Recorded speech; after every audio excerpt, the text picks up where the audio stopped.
अस्सलाम वालेकुम Zahid here and I welcome all of U. अच्छा, जीअं त पंहिंजो जेको आहे सो सेल बायोलॉजी जो टॉपिक ख़तमु थी वियो। कल्ह पाण DNA ऐं RNA खे कयोसीं, उन जा डिफरेंसिस जेके आहिनि सो पाण ॿुधायासीं। त उहा DNA जे अंदरि कहिड़ी शुगर हूंदी आहे, DHC राइबोस शुगर हूंदी आहे, हुन जे अंदरि कहिड़ी हूंदी आहे, राइबोस शुगर हूंदी आहे। ठीकु आहे, नाले में ख़बर पए थी। DNA में डबल स्टैंडर्ड लॉन्ग चेन हूंदी आहे। ठीकु आहे, उन जे अंदरि सिंगल स्टैंडर्ड शॉर्टर चेन हूंदी आहे।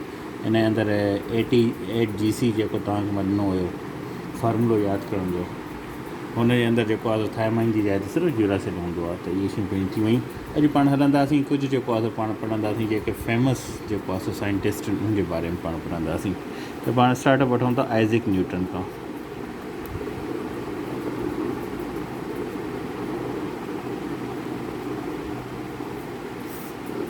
ठीकु आहे, आइज़ैक न्यूटन। हाँ, इन खे पाण ॾे आम तौर ते सिंध में माण्हू इसहाक बि चवंदा आहिनि। ठीकु आहे, पर हिन जेको उहो नालो आहे उहो आहे आइज़ैक न्यूटन। ठीकु आहे,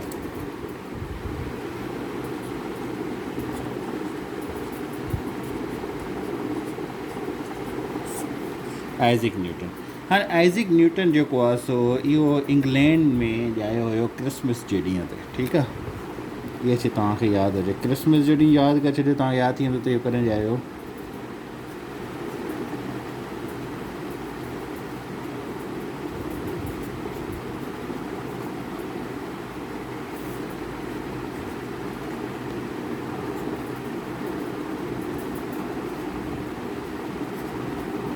इन 1642 में। ठीकु आहे, त जेको आहे सो आइज़ैक न्यूटन जेको आहे इहो इंग्लैंड में ॼायो हुयो। ठीकु आहे, मतिलबु ब्रिटिश हुयो ऐं इहो कॾहिं ॼायो 1642 में। ठीकु आहे, हाणे हिन जेको आहे सो मुख़्तलिफ़ फील्ड्स में पंहिंजी इंट्रस्ट शो कई, जंहिंमें फिज़िक्स आहे, मैथमेटिक्स आहे।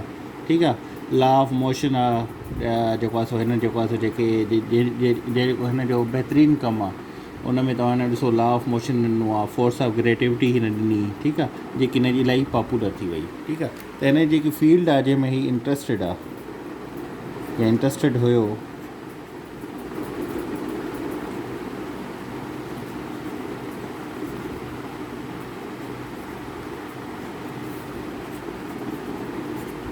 फिज़िक्स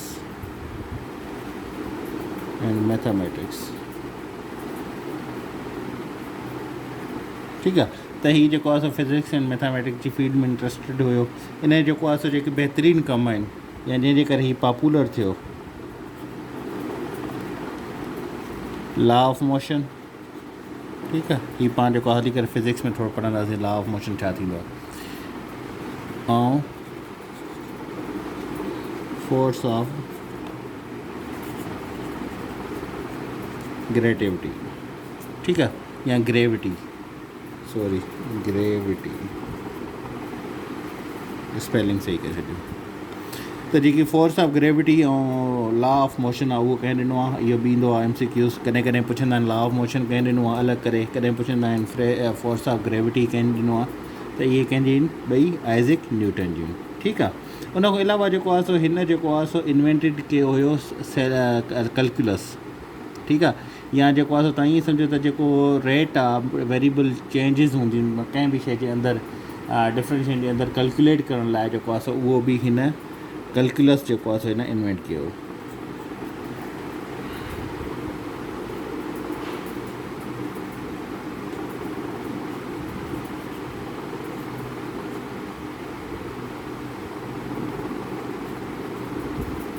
ठीकु आहे, या कैलकुलस, या वरी किथे किथे को पुछंदो आहे त फ्लूएंट। ठीकु आहे, या finding the rate of change of one variable with respect of इन अंदरि। त हिकु वेरिएबल जो जेको आहे सो जेको हुनजो रेट जेको आहे सो चेंज थिए थो ॿिए जे हुन सां, मतिलबु ॿ शयूं उन में तव्हां कंपेरिजन कयो था, हिकिड़े जो रेट चेंज थिए थो ॿिए जे हिसाब सां, त उन जे विच में जेकी डिफरेंसिस अचे थी उनखे कैलकुलेशन करण लाइ हिन इहा इन्वेंट कयो। ठीकु आहे, या हिनखे तव्हां कैलकुलस चयो या फ्लूएंट चयो। ठीकु आहे,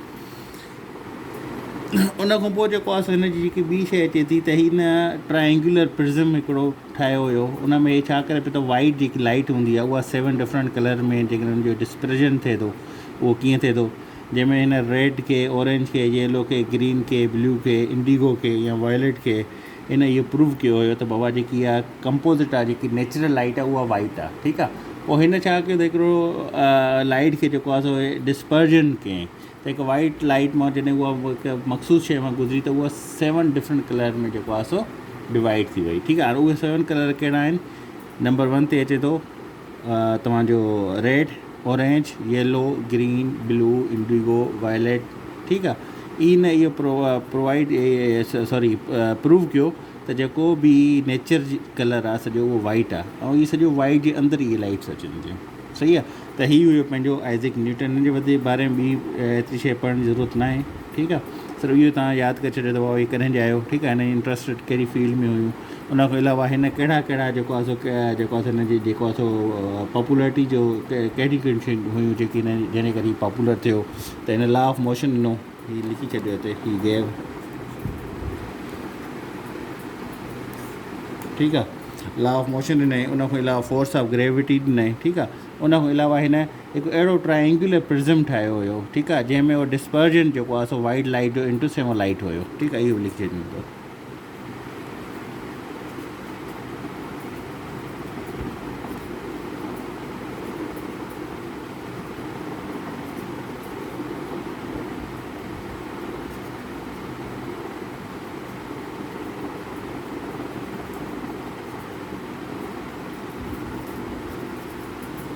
Showed the dispersion,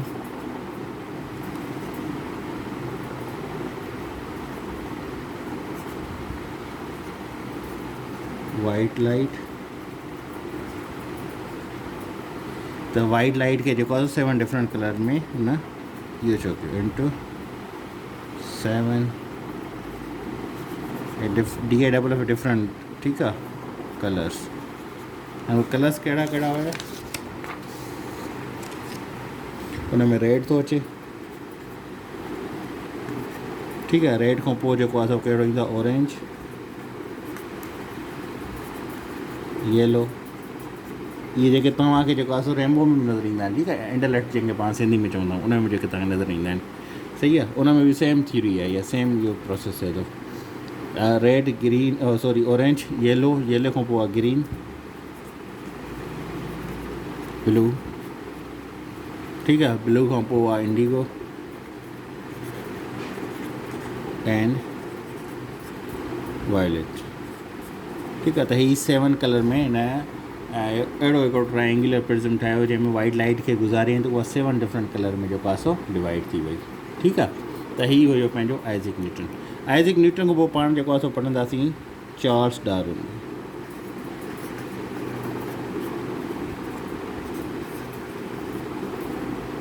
हाँ, तव्हां ॿुधी हूंदी डार्विन जी थ्योरी ऑफ एवोल्यूशन जेको आहे सो तव्हां घणनि दोस्तनि ॿुधी हूंदी। 1642 खां 1727 ताईं आई, ठीकु आहे। हाँ, चार्ल्स जेको आहे सो इहो किथे ॼायो हुयो? इहो बि इंग्लैंड में ॼायो हुयो, ठीकु आहे।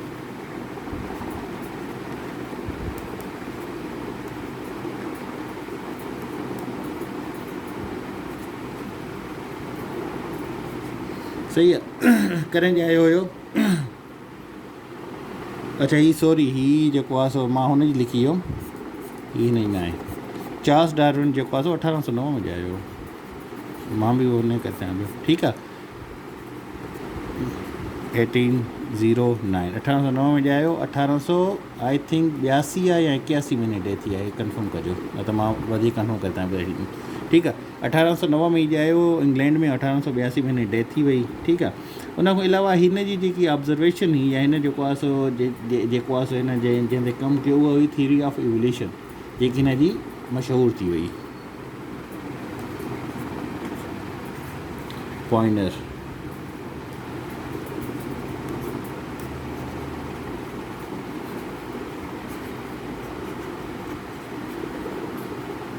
ठीकु आहे। त इहो ईंदो रहंदो आहे क्वेश्चन दफ़ा थ्योरी ऑफ एवोल्यूशन कंदी चार्ल्स डार्विन ॾिनी, सही आहे। उन खां अलावा हिन जो जेकॾहिं तव्हां ॾिसो न, हिन जेको आहे सो ब्रीडिंग ते वेरिएशन जेके प्लांट्स एंड एनिमल उन जी जेकी ब्रीडिंग थिए थी उन ते जेको आहे सो हिन मुख़्तलिफ़ क़िस्म जा कया एक्सपीरियंस कया हुया। एक्सपीरियंस करण खां पोइ हे जेको आहे सो हिन हिकिड़ी डार्विन थ्योरी ॾिनी पंहिंजी, उन में हिन छा चयो त जेको आहे सो रिप्रोडक्शन जेकी आहे न सो जेकी स्पेशीज़ आहिनि, जेके बि पाण पढ़ी आया आहियूं पोयों जेको आहे स्पेशीज़ छा हूंदा आहिनि, ठीकु आहे, जंहिंमें हिकु ई तरह जा जेका ॿ हुजनि, मेल फीमेल हुजनि, जंहिंजा जेको आहे ब्रीडिंग थिए ऐं उन मां उन्हनि जहिड़ा जेको आहे ॿिया बच्चा पैदा थियनि, ठीकु आहे। त हिन चयो there is always a tendency for our reproduction in species, त अवर रिप्रोडक्शन थी सघे थी, इहा हमेशह इहा टेंडेंसी रहंदी आहे त स्पेशीज़ जे अंदरि जेको आहे अवर रिप्रोडक्शन थी सघे थी। उन खां अलावा हिन इहो चयो त जेको आहे जेके बि इंडिविजुअल आहिनि, ठीकु आहे न, कंहिं बि स्पेशीज़ में, कंहिं बि जिन्स में जेके बि इंडिविजुअल उहे हिकु जहिड़ा न हूंदा आहिनि, ठीकु आहे न, त उनजे अंदरि वेरिएशन ईंदी आहे, ठीकु आहे। ऐं हिन इहो बि अज़्यूम कयो त जेकी वेरिएशन आहे उहा इनहेरिटेड हूंदी आहे, उहा हमेशह जेको आहे इनहेरिटेड हूंदी आहे, विरासत में मिलंदी आहे। मतिलबु कीअं, लेट सपोज़ आहे तव्हां ॾिसो जीअं मर्द ऐं औरत आहे, ठीकु आहे, त उन्हनि में जेकी बि टेंडेंसी अचनि थियूं, ठीकु आहे, त उहे इनहेरिटेड आहिनि, मतिलबु उहे पंहिंजे माउ पीउ खां वठनि, उहे पंहिंजे माउ पीउ खां वठनि था, मतिलबु उहे हिकु ख़ानदान उहा शइ हलंदी थी अचे। हाणे मुख़्तलिफ़ अहिड़ी क़िस्म जूं बीमारियूं आहिनि जंहिंजे विच में गैप अची वेंदो आहे हिकु या ॿिनि जनरेशन में, पर उहा वरी बीमारी अची करे निकिरंदी आहे। छो उहा ईंदी आहे त उहा उनजी DNA में हलंदी थी अचे, उन्हनि जी पोयां उन्हनि जे जेके अबा ॾाॾा हुया, ठीकु आहे, जेके उनजा फोर फादर्स हुया, उन्हनि मां उहा उनजी बीमारी उहा उनजी मुंतक़िल थींदी थी अचे, सही आहे। उन खां अलावा हिन जेकी ॿी शइ चई त जेकी अल्ट्रा स्पेसिफिक कॉम्पिटिशन हूंदो आहे इंडिविजुअल जे विच में, ठीकु आहे न, या स्पेशीज़ जे विच में, इहो हमेशह जेकी आहे असांजे अंदरि, हाणे ॾिसो, हाणे हिन मतिलबु इहो आहे चवण जो सिर्फ़ु हिनखे सम्झो त डार्विन जी थ्योरी आहे, त हिन चवण जो मतिलबु इहो आहे त स्ट्रगल जेकी आहे उहा हमेशह हर स्पेशीज़ जे विच में रही आहे। त इंसानु जीअं अॼु मुक़ाम ताईं पुॻो आहे त उहो हिकु स्ट्रगल जे थ्रू पुॻो आहे, या जेके बि स्पेशीज़ पुॻी आहिनि उहे हिकु स्ट्रगल जे थ्रू पुॻी आहिनि। उन इन्वायरमेंट सां स्ट्रगल कयो आहे, ॿियनि स्पेशीज़ सां स्ट्रगल कयो आहे, पंहिंजी जेको आहे ब्रीडिंग में उन स्ट्रगल कई आहे। त हिन जो मतिलबु इहो हुयो, हिन जो चवनि त स्ट्रगल जेकी आहे हर शइ जी एग्ज़िस्टेंस, हाणे जीअं डायनोसॉर आहे उन स्ट्रगल न कई, ठीकु आहे, मतिलबु इन्वायरमेंट सां उहो स्ट्रगल न करे सघियो, सही न हली सघियो, उन इन्वायरमेंट खे बर्दाश्त न करे सघियो, त उन ख़तमु थी वियो, आहिस्ते आहिस्ते एग्ज़िस्टेंस उनजी ख़तमु थी वई। ईअं ई जेके बि स्पेशीज़ हिन दौर में मौजूदु आहिनि उहे सॼा हिकु स्ट्रगल जे थ्रू हिते पुॻा आहिनि, ठीकु आहे। उहा स्ट्रगल डिफरेंट टाइप जी थी वञे, ठीकु आहे। हाणे उहा स्ट्रगल जेकी आहे जीअं हाणे लेट सपोज़ फेवरेबल जेके वेरिएशन्स हूंदियूं आहिनि जंहिंमें तव्हां सर्वाइव करे सघो था, जीअं इंसान आहे, इंसान खे तव्हां आइसलैंड ते रखी अचो खुले बर्फ़ में, त उहो नथो करे सघे, या उनजा जेके पोलर बियर्स हूंदा आहिनि, ठीकु आहे, उनखे तव्हां खणी अचो सिंध में अची करे थर में तव्हां उनखे रखो, त उहो उते नथा सर्वाइव करे सघनि। त ईअं ई छा थो थिए त फेवरेबल जेको आहे वेरिएशन्स हूंदियूं आहिनि जेके तव्हांखे जेको आहे सर्वाइव करण में मदद ॾींदियूं आहिनि, या अनफेवरेबल वेरिएशन्स हूंदियूं आहिनि जंहिंखे तव्हां रिज़ल्ट उन में छा थो अचे त उन में तव्हां सर्वाइव नथा थी सघो, जीअं तव्हांखे मां डायनोसॉर जो एग्ज़ाम्पल ॾिनो, ठीकु आहे। त उन खां पोइ जेको आहे पाण सुभाणे इनशाला गैलीलियो खे पढ़ंदासीं, ऐं ॿिए ॾींहं सुभाणे 2-3 पढ़ी करे जेके मेन इंपॉर्टेंट आहिनि उन खां पोइ हिनखे पाण वाइंड अप कंदासीं। ऐं हिन में इहो ई MCQs आहिनि, हिन खां वधीक त करण जी ज़रूरत न आहे, ठीकु आहे। तव्हांखे ख़बर हुजे चार्ल्स डार्विन जेको आहे करे आहियो, ठीकु आहे, हिन कहिड़ी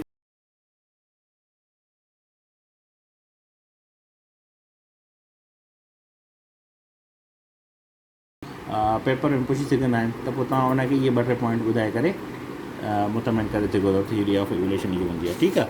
हीअ जेके कलर आहिनि इहे रेनबो कलर्स आहिनि, ठीकु आहे। RGB जेके आहिनि उहे प्राइमरी कलर्स हूंदा आहिनि, तव्हांखे ख़बर आहे न हिन शइ जी, red green and blue RGB primary colours आहिनि, ठीकु आहे। उन खां पोइ पाण जेको आहे नंबर 1 ते पढ़ियोसीं आइज़ैक न्यूटन तव्हांखे सिर्फ़ु ख़बर हुजे त बाबा करे ॼायो 1642 में ॼायो हुयो, एंड 1700 आई थिंक 27 में, ठीकु आहे, हिन जी जेको आहे डेथ थी हुई 1727 में, ठीकु आहे। उन खां पोइ इहो तव्हांखे ख़बर हुजे त छा में हिन जी इंट्रस्ट हुई, छा में हिन कमु कयो, फिज़िक्स एंड मैथमेटिक्स में कयो, ठीकु आहे। उन खां अलावा हिन छा ॾिनो, लॉ ऑफ मोशन पुछंदा आहिनि, या फोर्स ऑफ ग्रेविटी पुछंदा आहिनि, त कंहिं ॾिनी, उहा बि आइज़ैक न्यूटन ॾिनी। ऐं लॉ ऑफ मोशन छा आहे, फोर्स ऑफ ग्रेविटी छा आहे, इहो जॾहिं पाण हुन में हलंदासीं फिज़िक्स में, त पोइ हिनखे थोरो डिटेल में पढ़ंदासीं, ठीकु आहे। कैलकुलस, ठीकु आहे, या फ्लूएंट हिन ॾिनो त हिकु बॉडी खां, ठीकु आहे, त जॾहिं बि रेट चेंज थिए थो, दी रेट हिक खां ॿी शइ में रेट चेंज थिए थो, त उन में जेकी वेरिएबिलिटी अचे थी, जेके वेरिएबल अचनि था उन शइ में, त उनखे उनजी पैमाने खे नापण लाइ उन हिकिड़ी शइ ठाही, उनखे पाण छा था चऊं, कैलकुलस या फ्लूएंट, ठीकु आहे। उन खां अलावा हिन ट्रायंगुलर ठाहे, उहो तव्हां ॿुधायूं वाइट लाइट ख़तमु गुज़ारे, ऐं 7 डिफरेंट लाइट में उहा डिवाइड थी वई, सही आहे। त इहो टॉपिक सुभाणे जेको आहे पाण गैलीली खे कंदासीं।